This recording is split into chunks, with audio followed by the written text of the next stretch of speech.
Otep à tous et bienvenue sur votre chaîne Kemet Television, voilà, au cœur de la renaissance africaine. Bienvenue madame, monsieur sur votre émission Audiat, votre émission de la pensée révolutionnaire.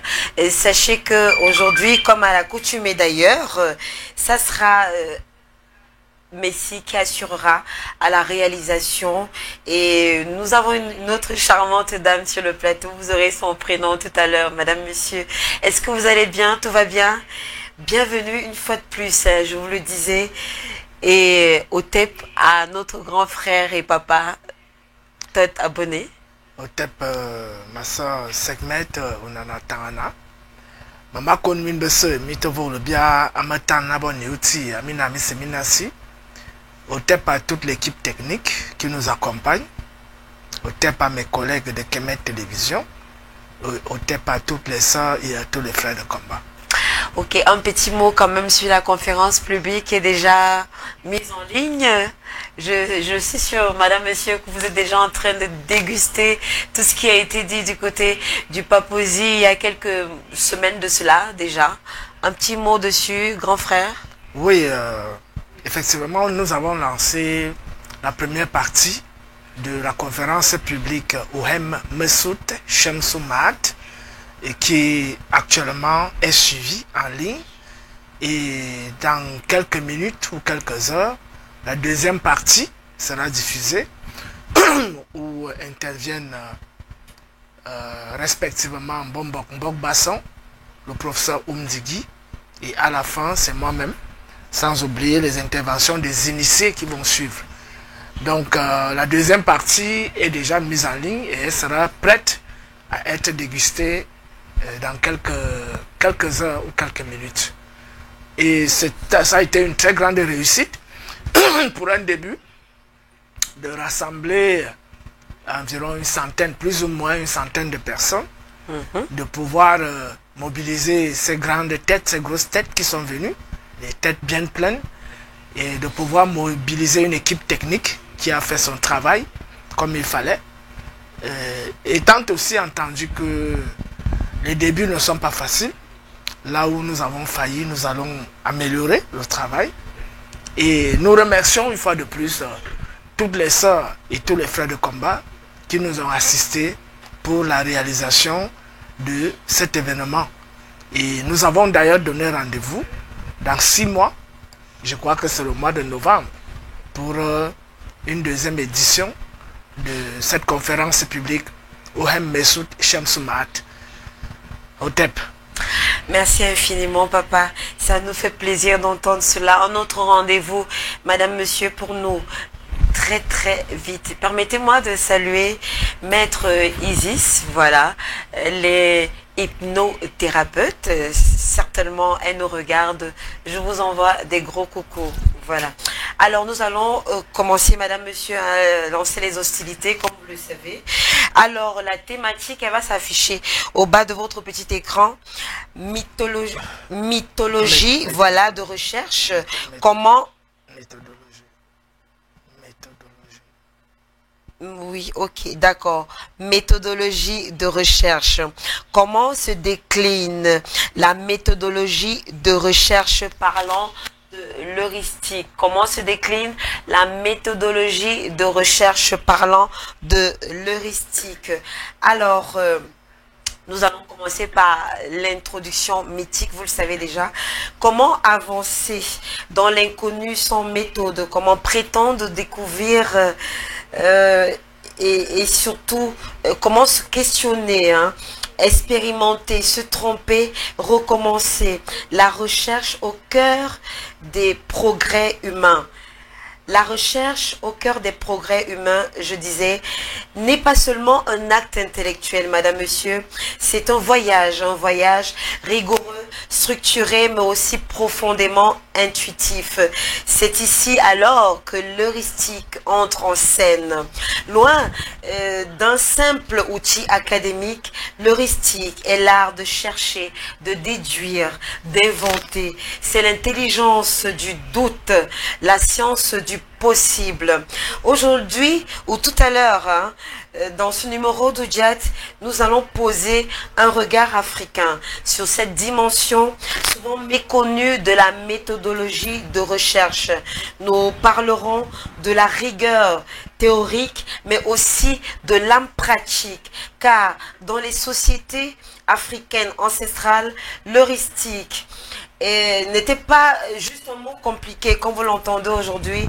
Elle se vivait, elle se transmettait, elle se pratiquait surtout.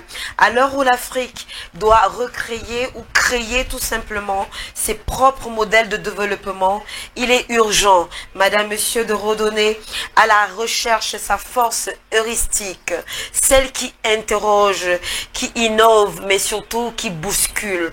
Alors, comment penser la méthodologie de recherche aujourd'hui avec une vision enracinée et tournée vers demain? Quel chemin pour conjuguer évidemment la théorie et la pratique, l'esprit et la main, la logique et l'intuition? C'est le défi de notre numéro de ce matin, c'est l'enjeu d'Oudjat. Ce matin, madame, monsieur, votre émission de la pensée révolutionnaire. Oui, effectivement, on ne peut pas avancer dans le champ de la connaissance de manière désordonnée. Et comme cette émission, au titre que tu la prononces, à savoir l'émission de la pensée révolutionnaire, interpelle sur ce fait. Parce que toute révolution est l'expression d'un dynamisme.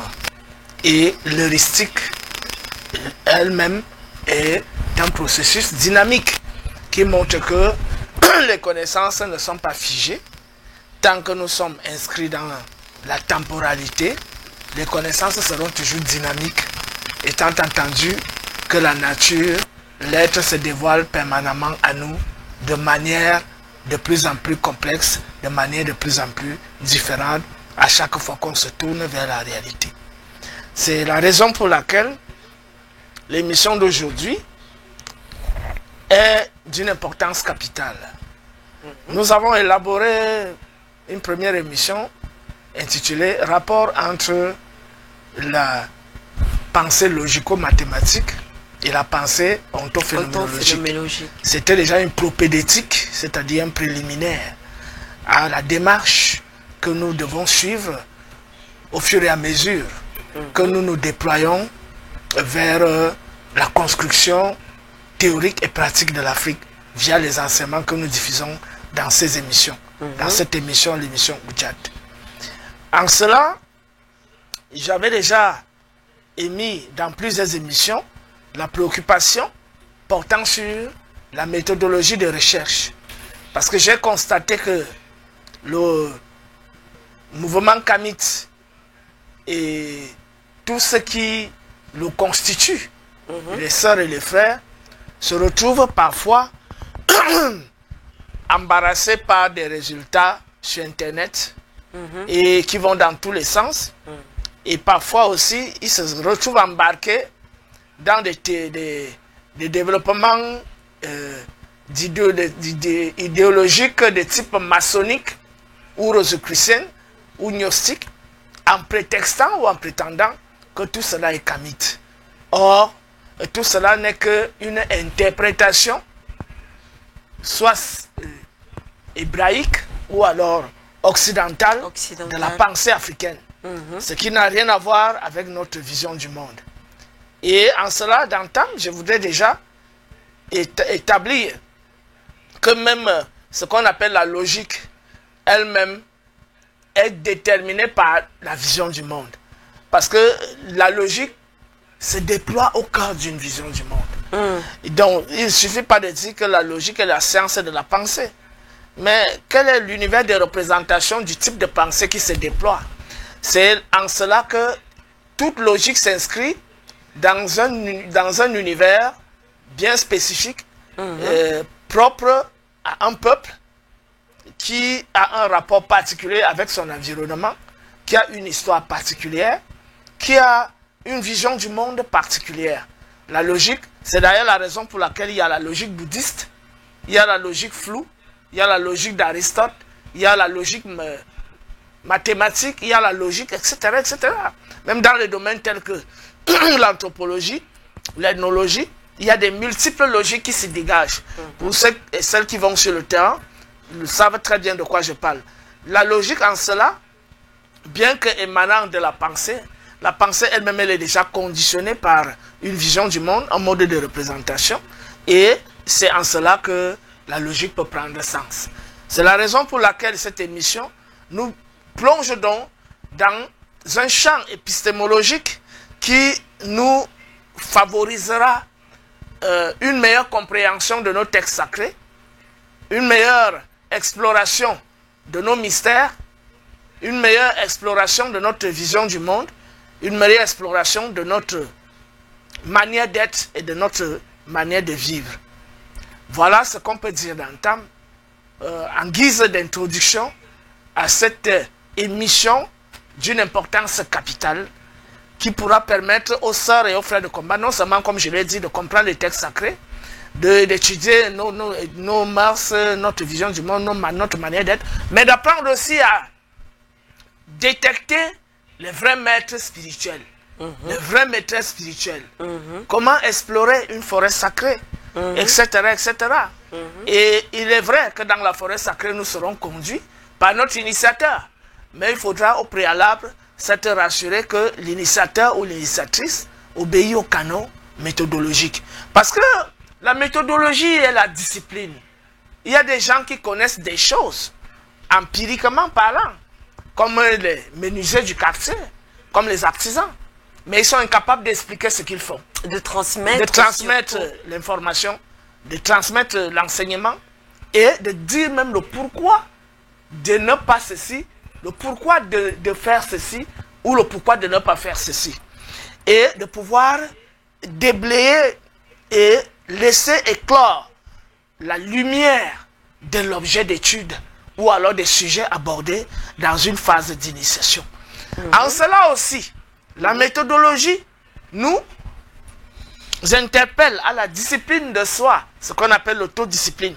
Laquelle autodiscipline nous permet en réalité, à nous qui sommes les uns proches aux autres, les unes proches aux autres, de constater une certaine cohérence entre l'attitude, la mentalité, et la pensée, la parole et les actes, y compris les réalisations.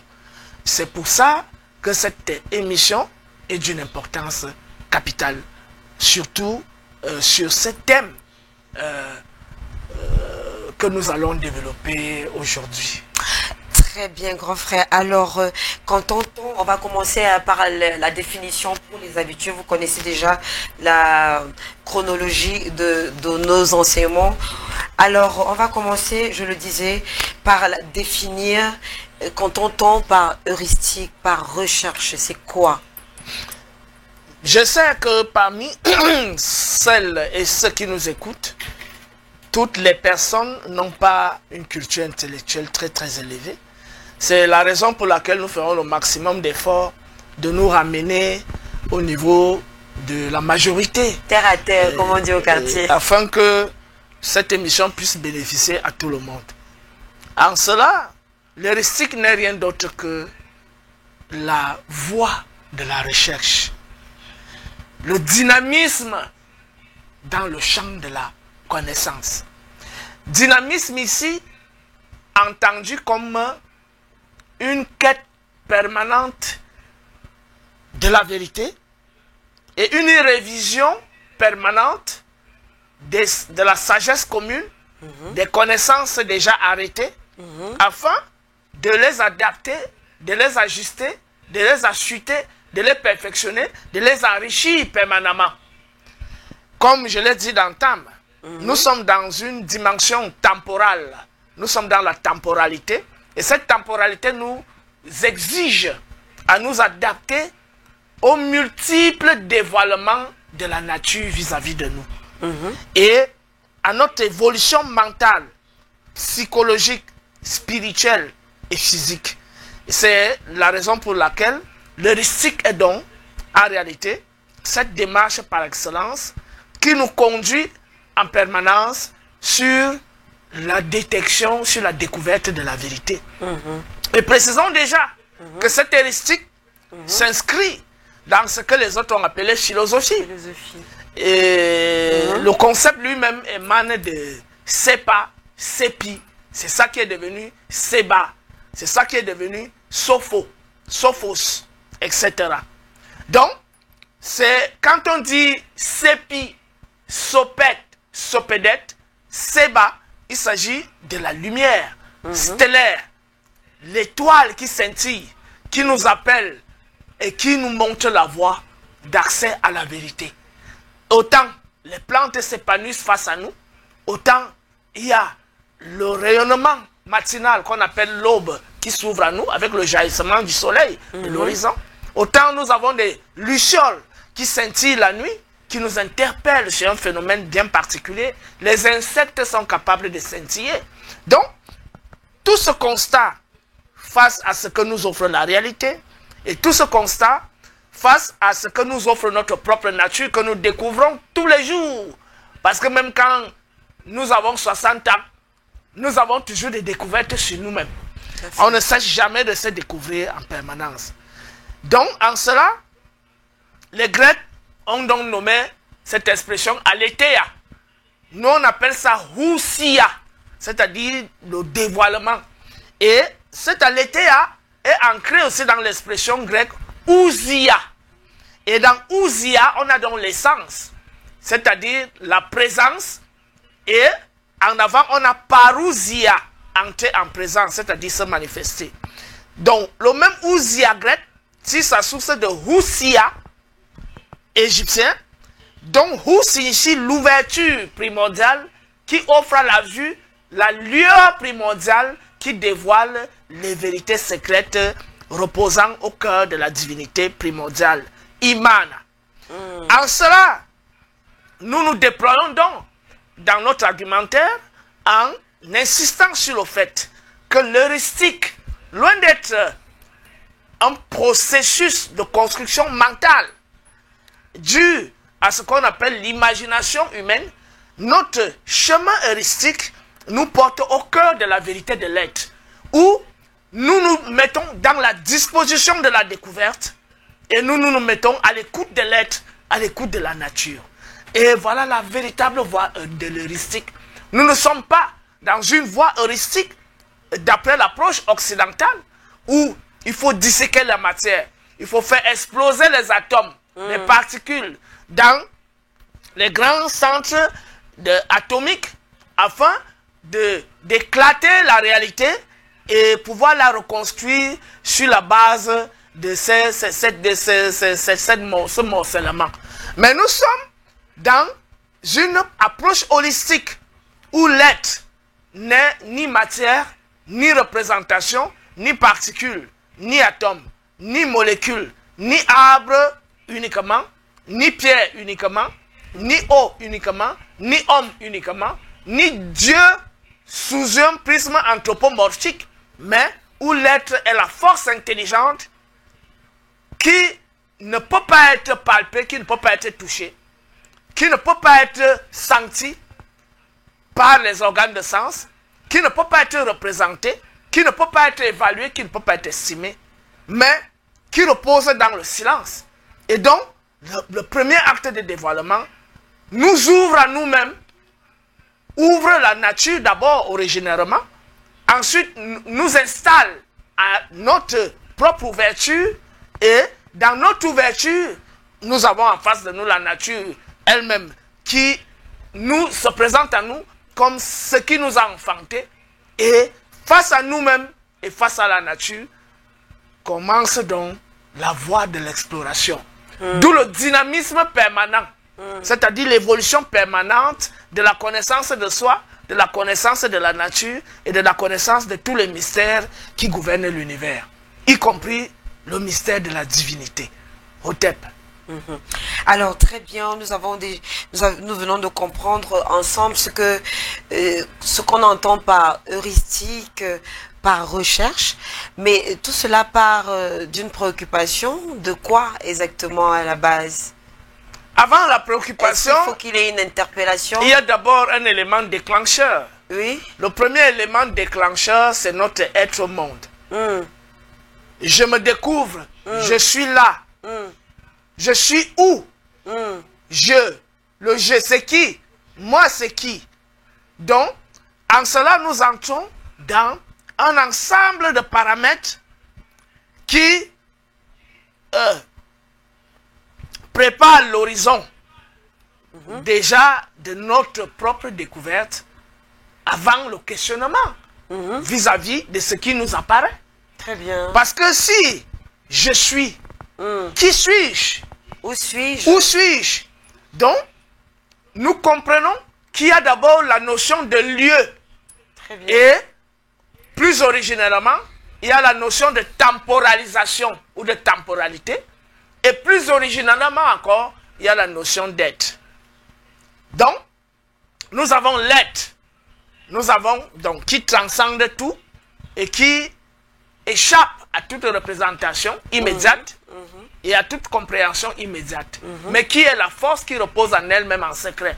Mais une fois que cette force se met en branle via le dynamisme vibratoire, cette force dévoile le monde et ce monde lui-même est constitué d'une multitude de réalités d'existants. Et chaque existant se retrouvant face à son autodévoilement commence donc à se surprendre dans un lieu. Parce que c'est le lieu qui accueille chaque existant. Très bien, très bien. Chaque existant entre dans l'existence dans un lieu spécifique. Et c'est ce lieu qui détermine d'abord la nature de cet existant et aussi l'ensemble des questions qui seront dégagées. C'est alors que les interpellations interviennent. Bien évidemment. Oui. Donc, ces questions donc, face à quelqu'un qui est né dans le désert, l'autre qui est né dans la neige, l'autre qui est né dans les steppes, l'autre qui est né dans la forêt, l'autre qui est né au bord de la mer ou des océans, il y a donc une interrogation qui se dégage. Qui suis-je? Je suis tel, fille de tel et de tel, ou fils de tel et de tel. Mais qui sont-ils eux-mêmes? Et aussi ils sont issus. Donc il y a déjà une histoire qui se dégage. Très bien. À travers l'interrogation sur soi-même. En retour, nous nous retrouvons dans un lieu. Comment avons-nous fait pour nous retrouver où nous sommes là? Il y a encore une histoire qui se dégage, non seulement dans notre lignée et dans notre généalogie, mais dans le contact que nous avons avec le réel où nous nous trouvons. En cela, peut donc se décliner l'originalité ou l'originarité, c'est-à-dire je suis originaire de, ou alors le facteur migratoire. C'est pour ça aussi que le facteur migratoire va donc retracer aussi l'histoire des déplacements de ce peuple, ou alors si ce peuple est fondamentalement originaire de ce lieu.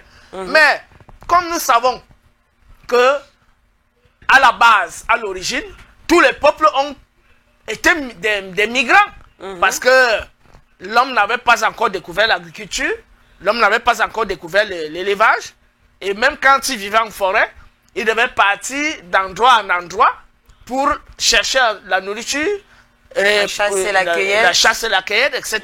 Oui. Parfois, quand l'endroit devient hostile, il faut quitter ce lieu pour aller s'installer dans un autre lieu. En réalité, c'était des déplacés à chaque fois. Voilà, c'est plus tard que l'homme a donc sédentarisé, après la découverte de l'agriculture et la découverte de l'élevage et l'adaptation à l'environnement par la maîtrise des génies des lieux et par la maîtrise aussi de la nature elle-même dans le sens global. Donc, En cela, le lieu, ce qu'on appelle la temporalisation. Que signifie la temporalisation? C'est l'entrée en présence en se spatialisant. Et une fois il y a une entrée en présence, on appelle ça comment est-ce que la spatialisation temporelle ou la temporalisation, la spatialisation temporelle. Voilà même en fait l'expression appropriée. La spatialisation temporelle. C'est le temps qui spatialise. Une fois le temps se déploie, il spatialise une réalité. Il met en présence une réalité. Nous voyons comment la plante vient à l'existence. Il la rend vivante. Il déploie. C'est ça qu'on appelle entrer en présence. C'est-à-dire la temporalisation spatialisante. Voilà l'expression appropriée. La temporalisation spatialisante. Nous voyons la graine qui est mise au sol. Une fois que les conditions sont bonnes, la plante se temporalise en se spatialisant. C'est-à-dire qu'il y a d'abord ce qu'on appelle l'ouverture de la graine qui laisse dégager le germe, lequel germe sort des pétales et commence à croître. C'est ça qu'on appelle la temporalisation spatialisante. Très bien. Voilà. Un peu comme l'éclair jaillit du rien et spatialise en dessinant. Regardez ce qui se passe quand il pleut. Vous regardez que vous le voyez, ciel, vous voyez une lumière jaillir et elle se spatialise parfois en plusieurs rayons. C'est ça qu'on appelle la spatialisation temporalisante. Très bien. La temporalisation spatialisante, autant pour moi. C'est la même chose avec le fœtus qui sort de l'œuf et qui se spatialise en se temporalisant. C'est comme et qui se temporalise plutôt en se spatialisant. C'est la temporalité qui est d'abord avant l'espace. Très bien. Oui, la temporalité est l'entrée en présence. Et la spatialisation est la manifestation de la figure, de la face qui apparaît. Oui, moi j'allais essayer de mettre une similitude entre quelque chose qu'on pense en esprit et qui se matérialise devant vous. Oui, c'est une pensée habituelle, mais l'ontophénoménologie n'est pas inscrite dans cette pensée habituelle, dans la mesure où si on présente la divinité comme quelque chose qui a d'abord pensé avant de manifester, on attribue à la divinité les qualités anthropologiques, les qualités humaines. L'intelligence manifeste de manière spontanée ce que manifeste la force et l'intelligence structure. En réalité, il y a une intelligence immanente en l'être. Ce n'est pas comme si l'être est quelque chose qui est assis, qui est en train de réfléchir, etc. Toute la réalité est remplie d'intelligence. Et cette intelligence, du hasard. Bien évidemment, c'est justement l'œuvre de l'intelligence. C'est l'organisation. Très bien. La propriété et la vraie nature fondamentale de l'intelligence, c'est non seulement à la base d'organiser les choses, mais le sens ultime, c'est la compréhension de cette organisation. Donc, l'intelligence a trois fonctions. La première fonction, organiser. La deuxième fonction, faire prendre conscience de ce qui est. Et la troisième fonction, c'est de parvenir à la compréhension de ce qui est. Or, le rôle de la force, c'est le mouvement. Donc, à mesure que le mouvement se déploie, l'intelligence organise avec le mouvement. C'est en cela qu'on dit, l'être est la force intelligente qui repose en lui-même, en secret. Et une fois que cette force intelligente se met en branle, on découvre donc une structuration, une organisation très qui nous stupéfait, qui nous étonne, et on se pose la question, mais ça semble comme si ça a d'abord été pensé à la base. Non, c'est que d'abord existé quelque part. Non. C'est que l'intelligence est immanente à cette force. Très bien. Et la force elle-même, elle est intelligente. Donc l'œuvre de l'intelligence dans la manifestation, c'est d'organiser, de faire prendre conscience et de comprendre. Or, l'œuvre de la force, c'est de se déployer. Et dans son déploiement, donc, l'intelligence est donc comme cette main invisible qui dessine les formes et les laisse jaillir. Donc, une fois que nous avons compris les choses à la base, nous ne sommes plus dans un mode de pensée qui voudrait que on a d'abord réfléchi, on a pensé, et après maintenant on vient manifester. Souvenons-nous d'une chose. C'est que quand l'homme se renferme dans ses réflexions et dans ses pensées, il se coupe de la réalité. Et en cela, généralement, ce qui produit est stérile. Or, la pensée doit permanemment être en fusion avec le réel. On appelle ça la symbiose, la coprésence spirituelle. Et c'est en cela que la créativité est productive, elle est fructueuse. D'autres appellent cela, parlent de réactualisation. Non, la fusion. D'actualisation. La fusion avec la force primordiale et l'intelligence primordiale. Une fois que nous restons en connexion, ce qui s'ouvre à nous, c'est comme ce que les autres appellent la révélation. C'est pas que je m'enferme comme ça et dis que bon, je voulais faire ceci. Non, non, non. C'est qu'il y a une communication, une fusion. Il y a un travail continu qui doit exister en réalité. C'est ce mouvement-là qui crée la chose nouvelle, l'actualité nouvelle. Oui, mais à la base, une fusion mystique entre l'être et les existants. C'est l'être qui continue de guider, d'orienter les existants. C'est en cela que la nature nous parle. Or, quand nous nous coupons de la nature, nous produisons des choses stériles. Il n'y a plus d'informations. Non. Il n'y a plus rien. Il y a des informations renfermées dans notre univers de représentation. Mais là, c'est statique. On venait de dire que tout cela doit être dynamique. Et ce dynamisme, voilà, et ce dynamisme consiste donc à rester en fusion avec la force de la nature. Et non à s'enfermer dans sa chambre pour réfléchir que je pense, que je dis que. Dans la pensée africaine, on est en permanente symbiose avec la force intelligente de la nature. Et c'est ça la base de l'épistémologie africaine. C'est pas une épistémologie qui s'opère en allant s'enfermer dans sa chambre. Après on commence à dire que bon, je pense que je dis que non. C'est que la nature te révèle, l'être te dévoile les choses. Concrètement, à ce niveau-là, qu'est-ce qu'il faut faire? Il faut marcher pieds nus sur la nature, prendre des bains de soleil comme certaines personnalités. Voilà, c'est ça qu'on appelle se mettre en situation.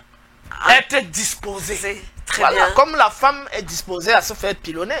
Ça dit que quand elle n'est pas disposée psychologiquement, parfois le pilonnage se passe, mais les conditions de favorisation du pilonnage freinent l'activité. Et même sur le plan des réactions, les réactions ne sont pas en conformité avec ce que le partenaire attend. Or, quand la femme est disposée à se faire pilonner, tout va bien. Même le corps répond et tous les éléments qui favorisent l'activité se déroulent. Il faut prendre des exemples comme cela pour qu'on se comprenne très bien. Quand on est disposé à accueillir des gens, il y a une préparation préalable qui fait en sorte que lorsque ça se passe de manière harmonieuse, sans obstacle, sans perturbation. Donc, c'est de cette disposition donc, que je parle, qui est le facteur épistémologique fondamental pour l'accès à l'heuristique. Donc, en cela, comme j'étais en train de le dire, on était au niveau oui, on était en train de définir quand on a passé la préoccupation, l'interpellation de l'esprit, l'environnement, le contexte, le lieu. Maintenant, quels sont les accès, quels sont les moyens d'accès à cette connaissance-là? Oui, mais avant les moyens d'accès, il y a donc un ensemble de questions qui se dégagent, comme nous l'avons énuméré. À savoir qui suis-je, où suis-je, pourquoi suis-je là, et quelle est ma mission, pourquoi est-ce que, voilà, etc., etc. Maintenant, les moyens qui se donnent à nous, ce ne sont pas des moyens même qui se donnent à nous, c'est des moyens que nous avons déjà. C'est-à-dire que lorsque nous nous temporalisons en se spatialisant, nous nous temporalisons, autant pour moi, en nous spatialisant avec, on advient au monde avec déjà les moyens de compréhension et les moyens de connaissance. Et parmi les moyens de connaissance, les premiers moyens les plus vulgaires que nous connaissons, c'est la vue. C'est-à-dire la lumière. De base, on a fait une émission sur le djat. Comment le djat se manifeste pendant le dévoilement de l'être. Et comment le djat devient donc la prise en vue des mystères qui se dévoilent. Et nous avons, et qui se transmettent en même temps. Bien évidemment. Et nous avons défini le djat comme la vue entendante et l'entente voyante. C'est-à-dire l'union entre l'ouïe et la vue. Et la vue et l'ouïe. Tout à fait. Et nous avons dit, connaître fondamentalement, c'est écouter par le regard et voir par l'ouïe. Donc, en cela, nous définissons la connaissance dans ses principes fondamentaux et dans son essence originelle, en rapport avec la vérité de l'être et non en rapport avec les représentations humaines. Au-delà de l'ouïe et de la vue, nous avons l'odorat, nous avons le goût, la langue, nous avons la peau, le toucher. Voilà les 5 organes de sens, mais qui de prime abord nous apparaissent de manière séparée, mais fondamentalement sont unis à la base. Quand nous avons déjà énoncé d'antan que l'ouïe et la vue sont unis, c'est ainsi que l'odorat et le goût sont unis, et c'est ainsi que le toucher, l'odorat, le goût, l'ouïe et la vue sont unis fondamentalement. C'est d'ailleurs la raison pour laquelle l'étude du système nerveux et du système neuronal nous dévoile le centre nerveux où tous les nerfs optiques, gustatifs, sensitifs s'unissent autour d'un centre d'émission. Et c'est ce centre d'émission qui est le pilote des organes de sens. Donc si on paralyse ce centre d'émission, l'homme est capable de perdre la perception. Mais il s'agit du système neuronal. C'est-à-dire si on paralyse ces nerfs. Mais ces nerfs eux-mêmes ne sont que des manifestations des rayons vibratoires, électriques, d'une électricité que aucun appareil ne peut disséquer. Aucun appareil ne peut diviser. Parce que c'est une vibration fondamentale issue elle-même de la vibration de l'être, fondamentalement. Donc, est-ce que vous avez déjà vu quelqu'un prendre la machette pour couper une vibration électrique? Impossible. Voilà. Est-ce que quelqu'un peut prendre la machette, si on le place au ciel, là où le tonnerre émet les éclairs là, il prend la machette, on dit que coupe l'éclair là, pour que... C'est impossible. On ne coupe que ce qui est matériel. On ne peut pas couper, on ne peut pas couper une vibration. Il y a même ce qui est visible, mais qui est immatériel, tel que le rayonnement de l'éclair. C'est visible, mais c'est immatériel.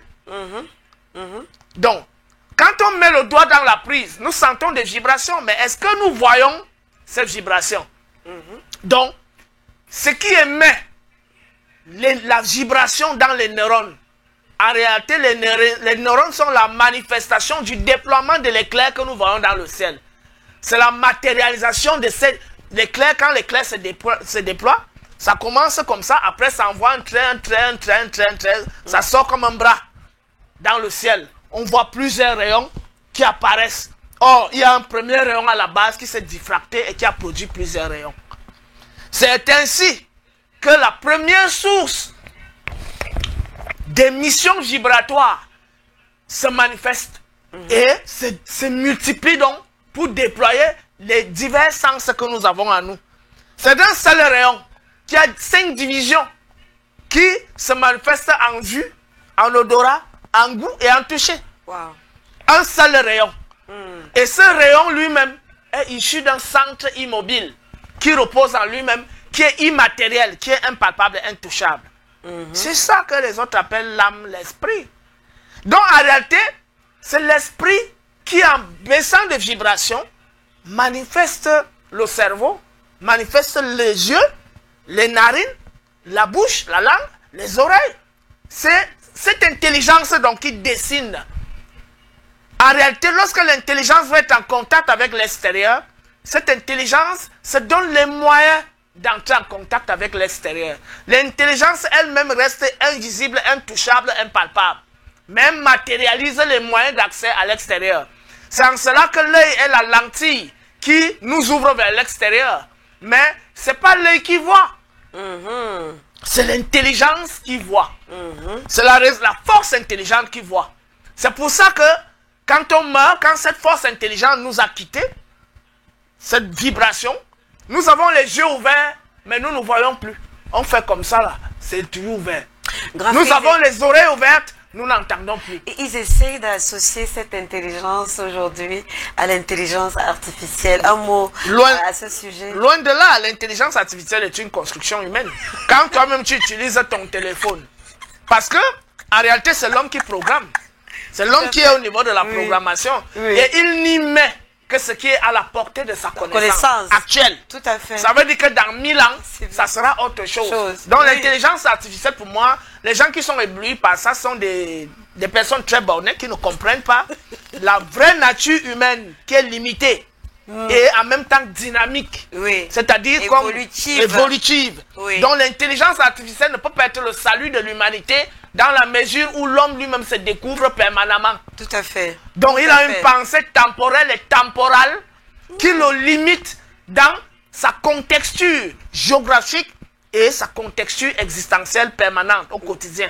Et en cela, nous avons compris les limites de l'intelligence artificielle. Nous sommes dans l'ontologie pure. On n'est pas dans les histoires nous sommes dans le dynamisme. Voilà. Nous recréons à chaque seconde, à chaque instant. Voilà. Donc, comme j'étais en train de le dire, les organes de sens sont donc des émanations des divers facteurs de l'épistémologie de l'intelligence divine qui repose en nous, du rayon de l'intelligence divine qui repose en nous. C'est le facteur épistémologique qui donne l'ouverture en tant qu'œil, qui donne l'ouverture en tant qu'odorat, qui donne l'ouverture en tant que goût, qui donne l'ouverture en tant que ouïe et qui donne l'ouverture en tant que toucher, c'est-à-dire contact avec la réalité externe, la réalité matérielle. L'épistémologie qui est elle-même un assemblage de connaissances. L'épistémologie, c'est toujours l'heuristique. C'est la quête permanente du savoir. C'est ça, la science de la recherche, c'est ça l'épistémologie. La science qui nous met sur la voie de la recherche et la découverte. Sans limite. Sans limite. Très bien. Puisque la nature est dynamique, la connaissance se déploie à mesure que l'être se dévoile à nous, à mesure que la nature nous enseigne. Donc, en cela, les organes de sens qui nous paraissent d'emblée être des choses acquises, commencent à nous échapper. Ça nous échappe à quel niveau? Au niveau où nous avons les yeux, où nous croyons que nous voyons avec les yeux, nous entendons avec les oreilles, nous sentons avec la langue, avec les narines, avec la peau. Mais il se pose un problème. C'est qu'une fois que la force intelligente s'échappe de cette masse biologique qui est une fréquence vibratoire diminuée de cette même force intelligente, lorsque cette force s'échappe, c'est cette chaleur qui s'échappe. Nous avons les yeux ouverts, on ne voit plus. Nous avons des oreilles ouvertes, on n'entend plus. Nous avons des narines, mais on ne sent plus rien. Nous avons la langue, mais on n'y a plus de goût. La peau, rien. Mais qu'est-ce qui se passe? Le nous que nous avons toujours considéré comme nous se présente à nous sous une autre forme où nous voyons notre corps allongé, où nous avons cru que ce sont nos yeux qui voyaient, mais nous continuons de voir. Là, c'est comme si ce corps est inerte. Bien sûr. Il ne réagit plus, il n'a plus de sensibilité. C'est pas comme si, il l'est. Il l'est, effectivement. C'est lorsque nous y entrons à nouveau qu'on le réanime. On le réanime. Mais il y a un facteur transcendant qu'on appelle la mort. Quand elle frappe, on veut même réintégrer le corps, mais on ne peut pas. De quand il parle de souffle de vie? Bon, le souffle de vie, c'est des expressions trop banales. C'est bon, c'est le sens commun et les gens sont habitués à ce genre de choses. Si on réduit la force intelligente à ce qu'on appelle le souffle de vie, ça veut dire qu'on va prendre la pompe, on pompe les roues avec, on met ça dans les narines de quelqu'un, on commence à pomper pour que le corps recommence à voir, que les yeux recommencent à voir. Encore que là, ce n'est que Dieu qui donne le souffle de vie. Ce n'est pas une capacité anodine pour tout le monde. Mais oui, le problème maintenant, c'est que nous pensons en dehors de Dieu. Là, nous sommes dans la pensée africaine. Nous baignons en Dieu, Dieu baigne en nous et Dieu baigne en toutes choses. Tout à fait. La divinité, je préfère le dire. Parce que l'expression Dieu, on va entrer dans le mode de représentation judéo-chrétien d'un Dieu humain et un père qui a la barbe, 2 bras, 2 jambes, avec un costaud pilon. Le grand barbu. Voilà, un costaud pilon qui engendre son fils avec je ne sais quoi. Je ne sais pas comment il fait pour engendrer son fils. Ils ont dit le Saint-Esprit. Oui, mais le Saint-Esprit, le problème c'est que lui-même il est masculin, ce Saint-Esprit. Donc Dieu le Père pilonne le Saint-Esprit qui est masculin et le Saint-Esprit engendre. Vous avez déjà vu un homme accoucher. Donc, nous avons ce problème avec cet univers de représentation vraiment très primaire et ridicule à la base. Donc, voilà ce que nous pouvions dire en ce qui concerne les moyens de connaissance. Les premiers moyens de connaissance sont donc les 5 organes de sens qui eux-mêmes sont originaires de la force intelligente. Et nous aurons donc le temps de décliner et de déplier la vraie nature de cette force intelligente via le processus qu'on appelle l'intuition.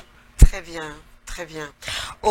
D'accord, est-ce qu'on peut prendre, puisque nous sommes toujours au moyen, hein, les 2 champs, théorie et pratique. Est-ce qu'on peut commencer par la théorie? On va commencer par introduire la théorie et puis nous aurons notre petite pause pour revenir. Madame, monsieur, vous retrouvez pour la suite des explications de notre grand frère Todd. La théorie est ce qu'on appelle la contemplation. Parce que dans théoria, on a Théa, qui est la déesse, qui est la déesse du dévoilement. Et on a Aura, c'est-à-dire ce à quoi on a toujours égard, ce qui se donne à nous et la manière dont on comprend, la manière dont on saisit cela. Donc, nous sommes dans une fusion directe avec la force intelligente, dans une fusion directe de nous-mêmes avec la nature qui est ambiante à nous et comment cette nature se dévoile à nous. La théorie est donc la dimension contemplative et la dimension fusionnelle avec la réalité dans laquelle nous baignons et la réalité qui nous interpelle. Voilà la dimension théorique. Maintenant, les explorations nous amèneront donc à nous rapprocher de ce qui a attiré notre attention et c'est en cela que commence donc la compréhension qui porte du champ pratique. Qui commence par la pratique parce que la compréhension commence par la pratique. Très bien. Mais la théorie, c'est la fusion, la vision, la perception, la sensation, le contact et après ça, il y a donc une deuxième démarche qui est la démarche de la pratique. Et la préparation intellectuelle pour ce qui est des moyens du champ théorique. C'est ce que nous avons nommé la disposition. Très bien. Se mettre dans la disposition. Vous savez, j'emploie des expressions apparemment anodines, mais ceux qui analysent, qui vont en profondeur vont comprendre ce que je veux dire. Lorsque moi je suis un ancien rappeur et je pense que je vais faire un comeback parce que je suis en train de préparer des nouveaux titres là, mais avec des textes beaucoup plus élevés. Donc après le négro thérapeute, ça sera le négro rappeur. Non mais je le suis déjà. Je n'ai jamais cessé d'être un rappeur. Donc il y a un comeback. Nous voulons juste comprendre. Lorsque nous voulons écrire un texte de rap, c'est fou d'écrire un texte de rap sans une perception mélodieuse. Très bien. C'est la perception mélodieuse qui réveille en toi des vibrations particulières. C'est la raison pour laquelle, avant d'écrire un texte, je suis d'abord frappé par un ensemble de mélodies. Et une fois je suis frappé... Là, ce sont les émotions. Les perceptions immédiates. Très bien. Et ces perceptions immédiates, je les traduis en beats. Et une fois le beat est déjà bien constitué, en accord avec les perceptions que j'ai eues, en ce moment, le texte coule. C'est comme une sorte d'extase. C'est la même chose avec le poète.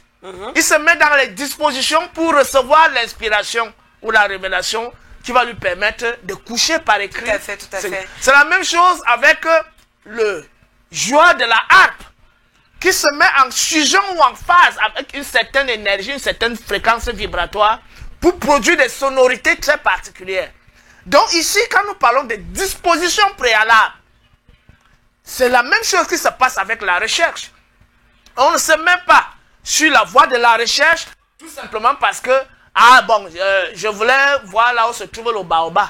Mais bon, tu peux arriver même auprès de ce baobab, il n'est pas disposé à te dévoiler ses secrets. Donc il y a une disposition qui te permet d'abord d'entrer dans une fréquence vibratoire en harmonie, oui, en harmonie avec la réalité que tu veux étudier.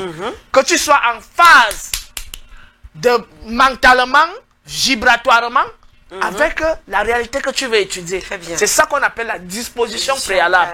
Maintenant, cette disposition s'accompagne donc des moyens que nous nous donnons pour pouvoir réaliser donc la recherche, la vérification, la compréhension de la réalité que nous voulons étudier. Alors à ces niveaux-là, les sources ciblées, forêts sacrées, texte, un peuple, un mot sur tout cela, ou alors un lieu géographique en général? Oui, bon, généralement, quand nous sommes face à une réalité, on a envie d'étudier le soleil. On se met dans les dispositions d'étudier le soleil. Très bien. On a envie de comprendre un texte sacré. Par exemple, le texte des sarcophages.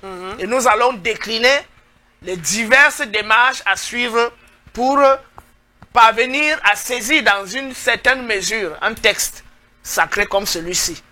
Encore que les explications ne peuvent pas être exhaustives dans la mesure où l'émission pourra s'étendre à 5 heures de temps. Là, nous donnons juste quelques éléments. Et au-delà du texte, il y a donc des dispositions préalables. Pour étudier maintenant un élément tel qu'une forêt sacrée, il y a aussi des dispositions à prendre que nous allons expliquer dans la deuxième partie. Pour étudier un individu, une personne ou une personnalité ou un personnage, il y a des dispositions qu'il faut prendre pour étudier en général la réalité que nous voulons étudier.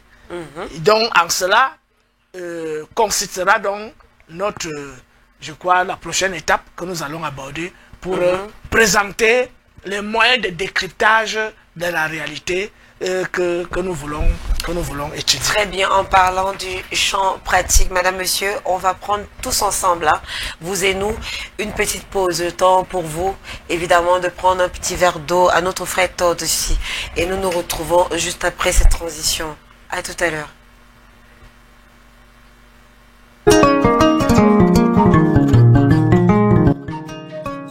Ils sont venus de loin, des terres du monde entier, pour renouer avec les racines, pour revivre l'Afrique, non comme un souvenir, mais comme une force intemporelle. Après le succès retentissant de la première édition, Kemet Reconnexion revient pour une nouvelle immersion au cœur des savoirs et des mystères africains. Du 27 juillet au 11 août 2025, à Yaoundé au Cameroun, rejoignez la deuxième édition de Kemet Reconnexion. Un voyage exceptionnel où chaque jour révèle un héritage sacré, chaque échange nourrit la conscience, chaque geste réveille l'âme. Des maîtres spirituels, des prêtres initiés, des guérisseurs, des chercheurs de vérité, ils seront là pour vous guider, vous enseigner et vous reconnecter à l'essence de la tradition africaine. Plongez dans les initiations ancestrales, vibrez au rythme des tambours et découvrez la spiritualité africaine comme jamais auparavant. Kemet Reconnexion, parce qu'il est temps de réécrire notre histoire et de faire rayonner l'âme africaine. Du 27 juillet au 11 août 2025, à Yaoundé au Cameroun, inscrivez-vous dès maintenant pour vivre l'expérience qui changera votre vie. Infoline.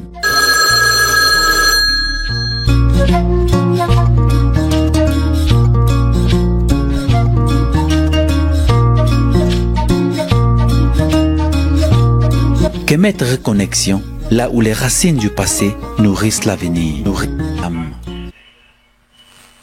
Celui qui interroge la forêt finit par comprendre le langage des arbres. C'est une sagesse bantoue qui met en valeur la dimension exploratoire, patiente et immersive justement de l'heuristique.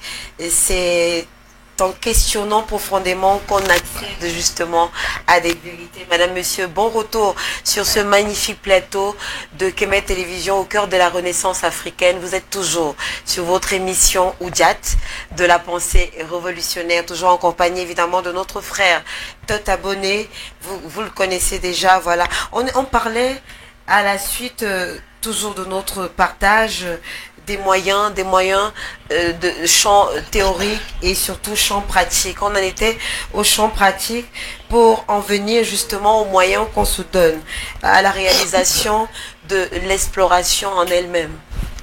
Bien, si par exemple, on veut étudier une forêt sacrée. Mais avant d'étudier une forêt sacrée, nous devons avoir un guide. Le guide, c'est l'initié. Un grand initié? Ouais. Oui. J'avais déjà fait une émission. Comment étudier si celui que j'ai en face de moi est un grand initié ou pas. Il y a quelques critères. Premièrement, tu verras son attitude. Comment identifier un vrai initié? Est-ce que c'est quelqu'un de posé? Lorsque la personne vous parle, est-ce qu'elle vous parle avec un tempérament très posé, mais dégageant une forte vibration? Très bien. Est-ce que cette personne... Un charisme inné? Oui. Est-ce que cette personne respecte votre personne? Est-ce bien. que l'accueil est bon, ou alors mauvais? Est-ce que le lieu où va se dérouler l'initiation est un lieu paisible, qui ne dégage pas de mauvaises vibrations? Est-ce que la personne que vous êtes allé rencontrer pour l'initiation travaille avec un collège d'initiés, ou est-ce que la personne est seule? Nous savons une chose qui est vraie, c'est que les vrais initiés travaillent toujours en concert. Parce qu'à un certain moment, quelque chose va le dépasser. Il va dire que, mon frère, moi j'ai déjà fait ma part, viens compléter. Et même à la base, quand on rassemble les essences des plantes et tout ça, chacun apporte sa part. Et parmi ceux qui apportent les plantes, il y a aussi, on peut aussi trouver des personnes maléfiques qui peuvent introduire des choses qui vont gâter le rituel. C'est la raison pour laquelle le travail en concert est toujours aussi un travail de sécurité. Tout à fait. Tu peux trouver quelqu'un de très posé, qui dégage une très bonne, de fortes vibrations, qui a même une esthétique très particulière de son lieu d'accueil, mais au fond, c'est une mauvaise personne. Et généralement, les mauvaises personnes aiment toujours se replier seules. Sauf si c'était le dernier initié de la famille qui continue de répandre les bénédictions. Et en cela, pour se rassurer donc que c'est une bonne personne, puisqu'il n'y a plus un collège d'initiés, il y a l'enquête au village. Il y a une enquête de moralité. De moralité. Auprès des siens, très bien. Auprès des personnes qui sont venues se traiter, qui sont venues trouver des solutions, il y a ce préalable. Et il y a aussi la dimension intellectuelle même de l'initié. Est-ce que l'initié est capable de te dire pourquoi ne pas faire ça, pourquoi faire ça à tel moment et pourquoi pas à tel autre moment? Très bien. Est-ce que l'initié est capable de te dégager l'intelligence de la chose qu'il t'offre et qu'il te donne comme objet thérapeutique? Et quels sont les interdits qu'il te prescrit? Et pourquoi te prescrit-il cet interdit? Est-ce qu'il est capable d'expliquer pourquoi ne pas faire ça quand je suis en traitement? Il doit être capable de t'expliquer. Que par exemple, tu ne dois pas pratiquer le sexe à midi pile. Pourquoi? Il doit te dire pourquoi. Il ne faut pas seulement qu'il te dise non, c'est parce que c'est comme ça. Non. Bon, il est vrai aussi que quand on va plus loin comme ça, on va réduire aussi le nombre d'initiés qui pourront rendre des services aux gens. Parce que ce n'est pas tous les initiés qui ont la dimension intellectuelle capable d'expliquer des choses aux gens. C'est ce que j'allais te suggérer. Voilà. Grand frère. Oui, mais je dis, je déplie. Je déplie. Sont des personnes d'un certain âge normalement. Ouais. Et pour la plupart qui ne sont pas allées à l'école, elles ont fait l'école sous l'arbre. Voilà. Et donc les capacités intellectuelles ne sont pas assez développées. Bien évidemment. Mais il faut absolument s'adapter à l'ère du temps. Oui, c'est pour ça que je dis, nous parlons de l'Afrique future. Hein. Oui. On a des initiés aujourd'hui qui sont non scolarisés, qui savent, ils connaissent juste des choses que telle plante soigne ça. Mais nous parlons de toi. Voilà. Désormais, nous avons aussi des personnes comme toi, grand frère. Oui, pas seulement comme moi. Intellectuels qui sont allés à l'école. Vous êtes des enseignants, vous savez expliquer, surtout transmettre. Voilà. C'est de vous, normalement, qu'on devrait apprendre aujourd'hui. Bien évidemment. Donc, sur cette voie, il y a quelques initiés que je connais qui sont aussi comme ça, qui sont très calés. Peut-être c'est dans la... citer leur nom. Il y a Tara Souzok, qui est non seulement un très grand initié, dans le sens de la maîtrise des choses, très bien, mais aussi dans le sens de l'explicitation du pourquoi de ceci. Comment, tout à fait. C'est l'un des rares initiés que je connaisse qui a ces capacités-là. Il y a aussi le frère Wendomabou de Kato, qui est Sa Majesté. Sa Majesté. Qui a aussi ces capacités-là. Très bien. Il y a un autre Mbombo Pingimbus, qui est un Mbombo que je connais, qui a aussi ces capacités. Donc, il y a des personnes très rares qui ont atteint ce niveau. Très bien. Voilà. Et nous incitons aussi tous nos soeurs et tous nos frères de combat qui vont devenir des grands initiés, des grandes initiés dans le futur, à adopter ce statut d'initié complet, intellectuellement parlant, pratiquement parlant. Très voilà. Bien. Très bien. Et ça, c'est là pour l'Afrique de demain. Parce que quand on va parler de mystique et innovation, sciences traditionnelles et innovation, on aura besoin des gens qui ont fait fusionner ces deux volets. Parce que quand nous allons créer nos écoles, nos laboratoires, nous serons en même temps des enseignants, mais des enseignants initiés. Et nous saurons comment orienter nos étudiants. Donc, lorsque tu as donc les dispositions comme celle-là d'un initié, et que tu t'es rassuré que c'est un bon initié, même s'il n'est pas très cultivé, mais s'il a déjà la base que nous avons donnée, le village fait un bon témoignage de lui, il ne fait pas du mal aux gens, les gens qui soignent, on voit des résultats, et puis il est accueillant, et puis etc. Bon, il t'amène en forêt. Forcément, il va te dire comment on étudie les plantes. On étudie les plantes de plusieurs manières. La première manière, c'est l'aspect visible. Ce que tu vois. On te donne, on te présente la plante. Très bien ce que j'allais dire. Oui. On te donne le nom de la plante.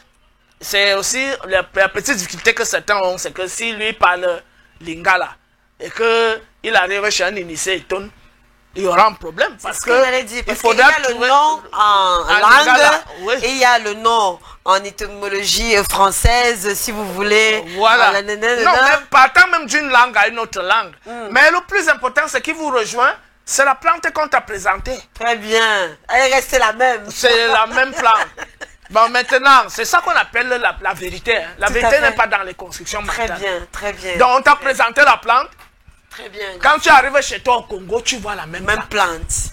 Le roi des herbes. Voilà. Donc, au-delà de ça, il y a le parfum de la plante. L'odorat. L'odorat.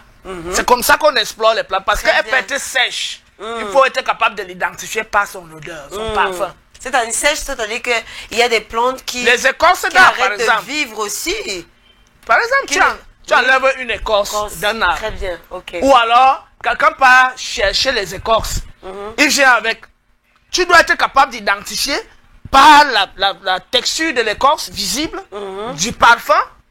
Et le troisième niveau, c'est le goût, le goûter. Il faut goûter.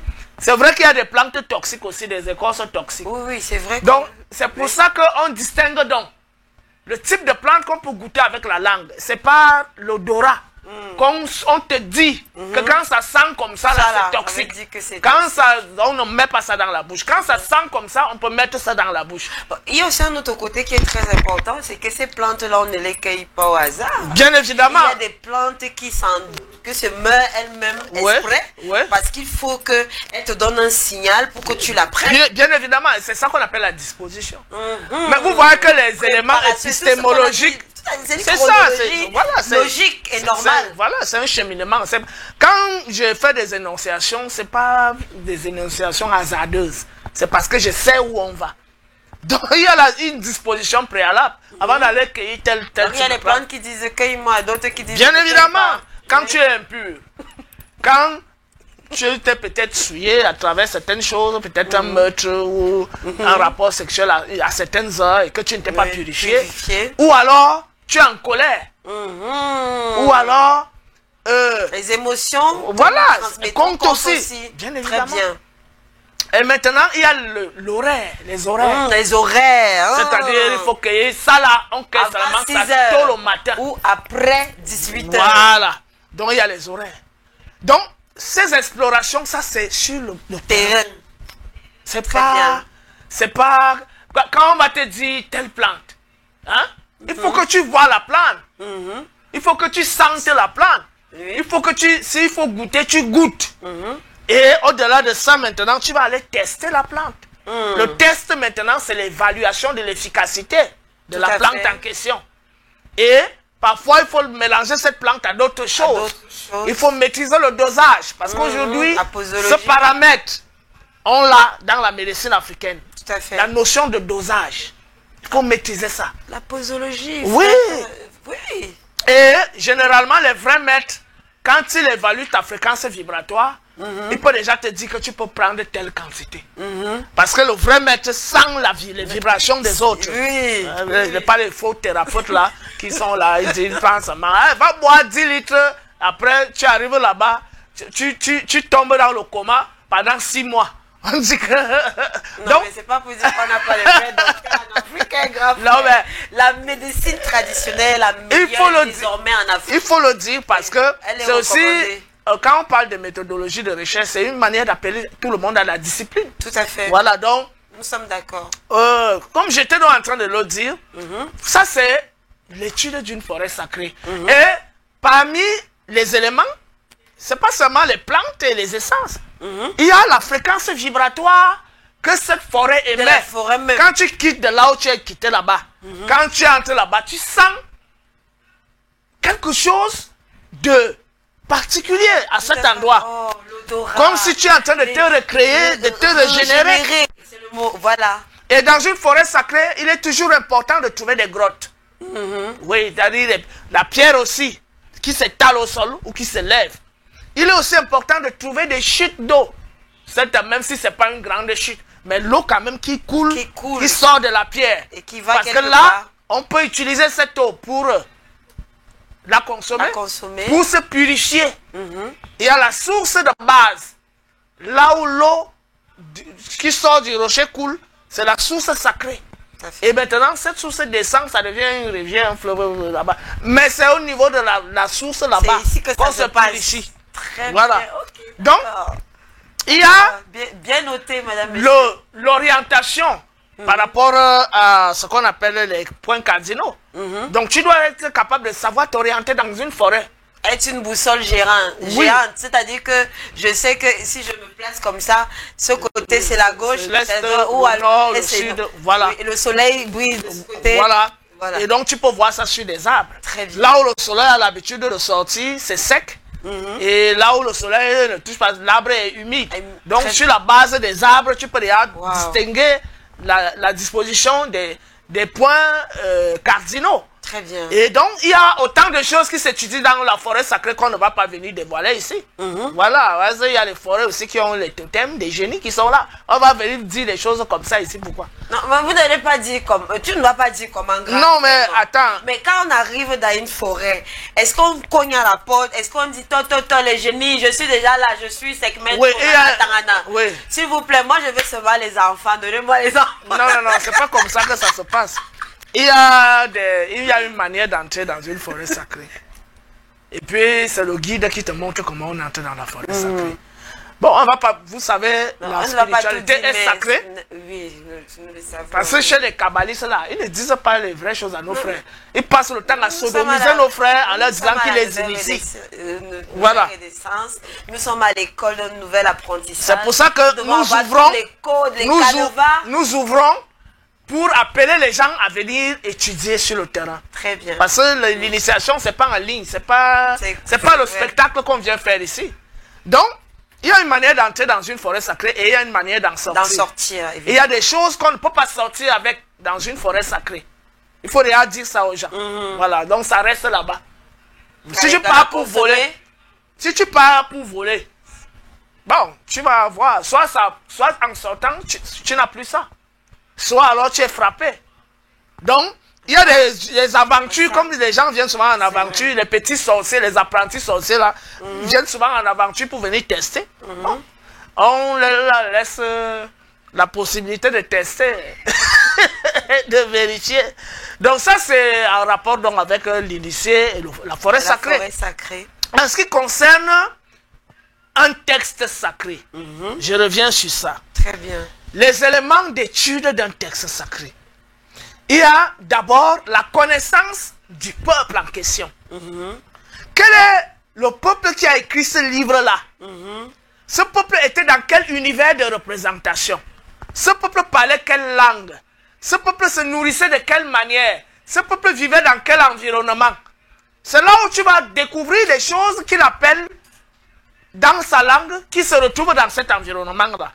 Parce que si tu veux lire les textes des sarcophages, comme le chinois ou le mongol qui vit dans les steppes eurasiatiques, tu ne vas pas comprendre où on va. Vous le disiez encore, il y a des révélations cachées. Bien évidemment. Ouais.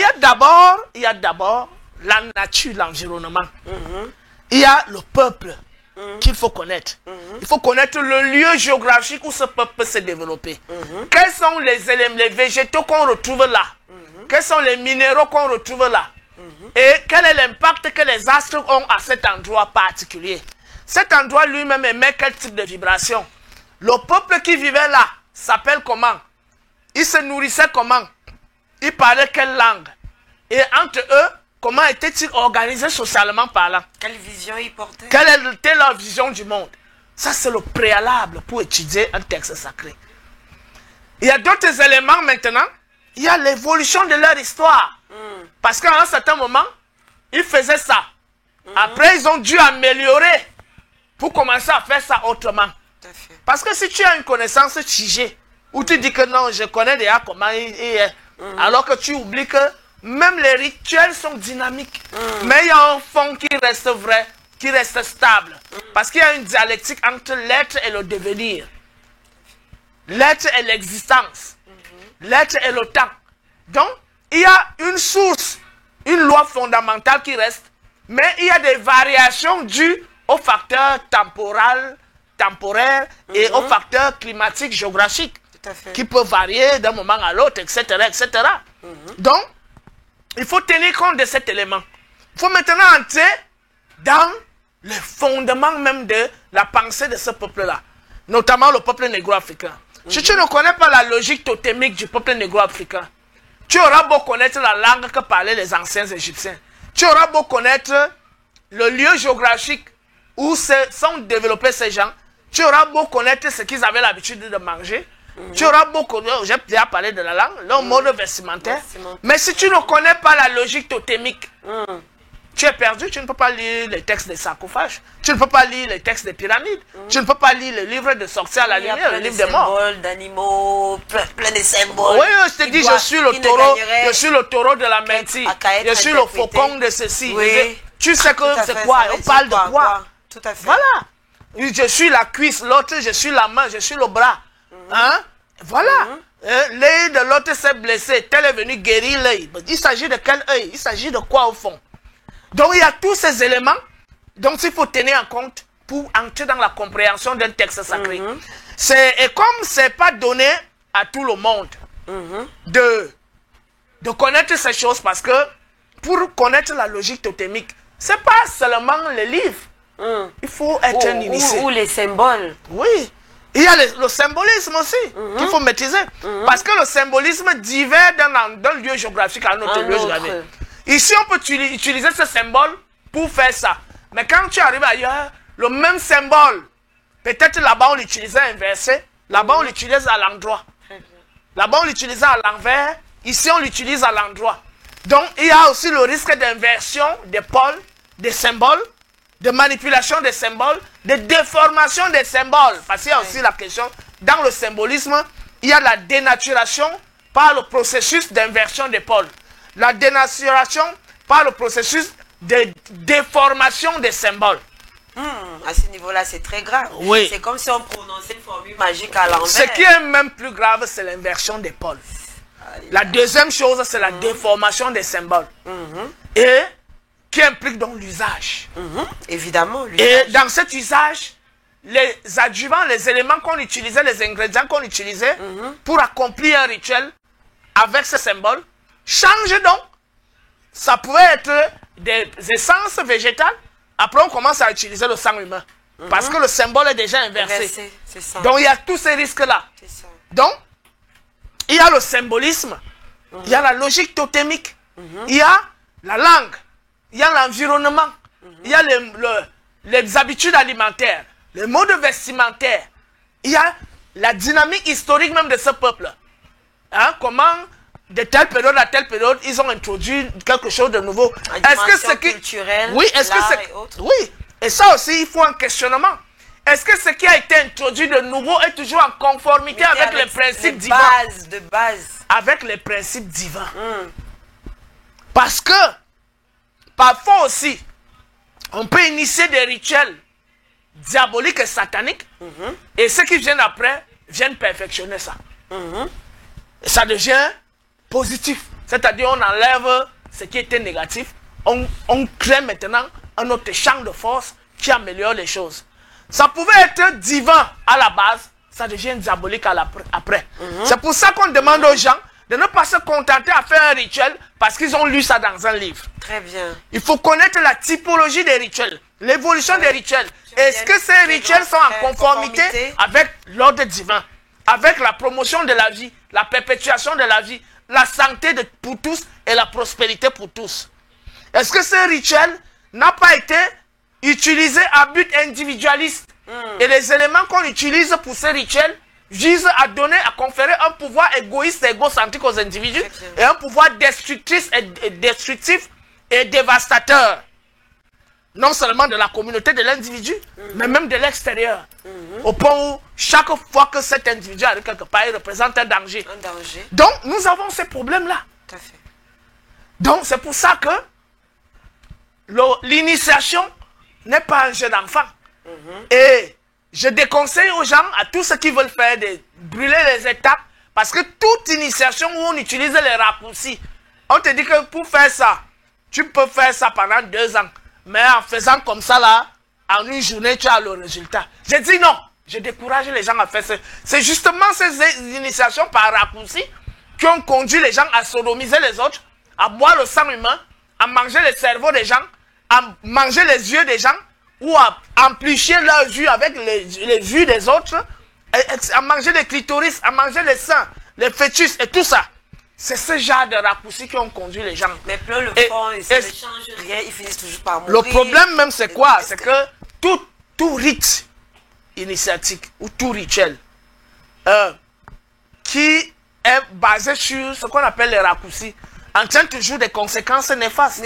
Ça, c'est inévitable. En fait. Tu peux avoir été heureux de manière apparente aux yeux des gens. Moi, je connais des gens qui étaient des multimilliardaires, mais des gens très puissants, mais qui sont très mal morts. Oui. Et quand ils sont même morts, non seulement de maladies, ils ont été délaissés dans les hôpitaux. Quand on les a enterrés, on est venu détruire leur maison. Parce que la communauté ne se reconnaissait pas en ces gens-là. Et il y a d'autres facteurs, ils laissent des milliards. Mais, quelques temps après, les enfants sombrent dans la misère. Ou alors, c'est une famille qui est constamment maladive, ou qui s'entretue, etc. Donc, il y a la malédiction qui suit la malédiction. Donc, le mal suit le mal. Et nous déconseillons tous les rituels de raccourci que font les gens. C'est pour ça que la méthodologie de recherche, prenez votre temps pour étudier. Prenez votre temps pour apprendre à connaître. Et tu ne le dis jamais assez ici, les initiations se font continuellement, au quotidien. Pendant toute la vie. Sur des périodes, sur toute la vie. Voilà. Pratiquement. La vraie initiation, c'est toute une vie. Ce n'est pas qu'en 3 ans, je vais devenir un grand maître où je domine tout le monde. En 9 jours, voilà, où je domine tout le monde. Et ça, c'est ce qu'on observe chez certains membres, chez les membres de nos gouvernements en Afrique, chez ce qu'on appelle les sportifs, les musiciens. C'est dans ça qu'ils sont. Parce qu'il ne faut pas éviter de le dire, il faut le dire. Frère Todd, on peut aussi dire à nos téléspectateurs qu'aucune initiation n'a besoin de sang ou de la chair humaine? Bien évidemment, aucune initiation, parce que ce sont les rites de domination. C'est-à-dire qu'en fait, tu n'es pas né pour être un leader. Ce n'est pas ta mission.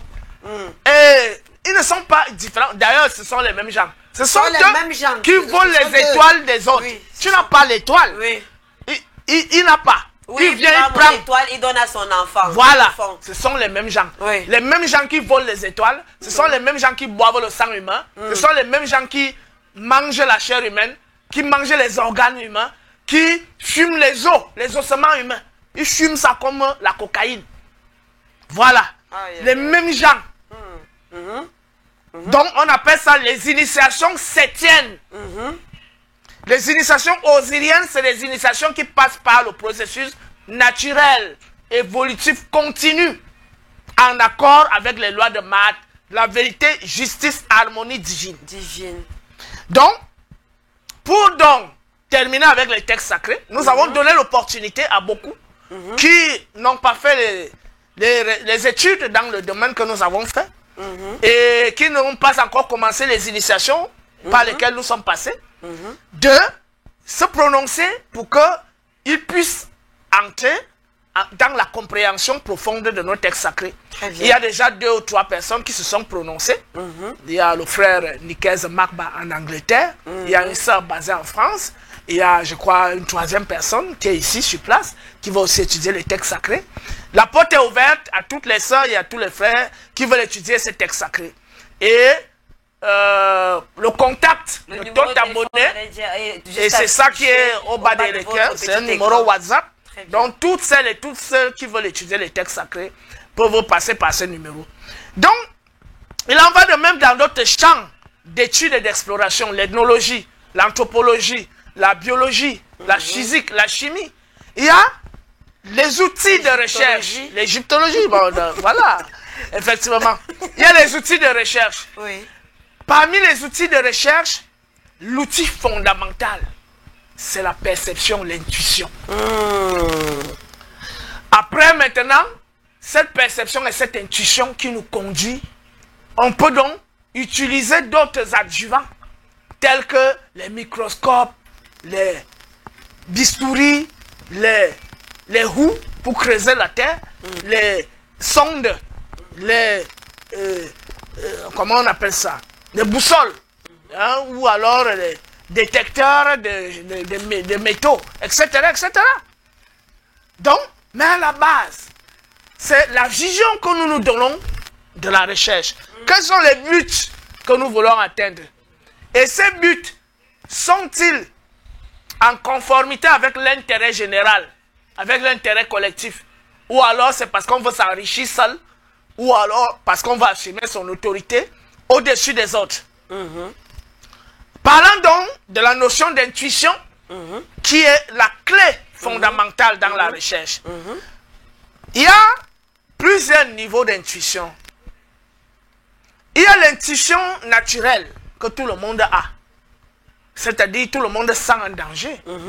Quand il y a un danger, tu dis que j'ai bien senti que quelque chose allait se passer. Mon corps, voilà. Ça, c'est l'intuition naturelle. Il y a ce qu'on appelle des flashs. Tu peux avoir des images qui défilent, soit devant tes yeux, soit dans ton esprit. Après, l'événement se réalise par la suite. Parce qu'il y a l'intuition qu'on sent par le corps. Il y a ce qui se donne à nous par des flashs. Tout à fait. Voilà. Moi, il m'est arrivé plusieurs fois de voyager parfois. Je vois un flash, soit un chat qui est en train de traverser, et 1 minute après, je vois un chat qui traverse. Soit je vois un accident qui est en train de se dessiner. Comme ça, là, 2 voitures qui se sont... Après, l'accident se produit effectivement. Soit je vois que une femme a des mauvaises vibrations. Et effectivement, quand je veux m'entêter, je découvre que cette femme vraiment a de très mauvaises vibrations. Donc, il y a ces flashs-là. Maintenant, il y a aussi un autre niveau d'intuition, c'est la vision onirique. C'est-à-dire, je dors. Comme ça m'arrive constamment. Je vois, c'est pas un songe. Je vois mes yeux, je dors, mais mes yeux sont ouverts. Ma porte est ouverte. La même lumière que j'ai laissée, c'est la même lumière que je vois. Que tu vois. Que je vois. Après, je vois une main qui va entrer. Mais cette main est bloquée. Et qu'est-ce qui bloque cette main? C'est ce qui est à l'intérieur de la chambre. Donc, c'est toi, c'est bien toi. Parce que tu as vu.